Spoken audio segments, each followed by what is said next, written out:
Well, US President Joe Biden says he's considering additional sanctions on Russia over the death of the opposition leader Alexei Navalny. It's one of few actions he can take without Congress, which remains bitterly divided over funding to support Ukraine. Our Washington correspondent Annalise Nielsen has this report.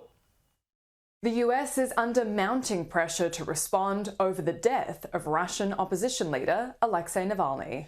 President Joe Biden placed the blame for opposition leader Alexei Navalny's death squarely on Vladimir Putin in an Oval Office address Friday. It's as Congress stalls on funding for Ukraine. Congress is now in recess and won't consider passing a $66 billion package, which includes critical aid for Ukraine, until next week. House Republicans say the package has to include more measures to bolster security at the US-Mexico border before they'll consider it. President Joe Biden took brief questions from reporters as he returned back to the White House from a weekend away in Delaware. There he took aim at congressional Republicans. I wouldn't use that term. They're making a big mistake not responding. Look, the way they're walking away from the threat of Russia, the way they're walking away from NATO, the way they're walking away from meeting our obligations is just shocking. I've been for a while. I've never seen anything like this. The US has so far issued personal sanctions against Russian oligarchs and their associates, as well as limiting Russian access to defense technology,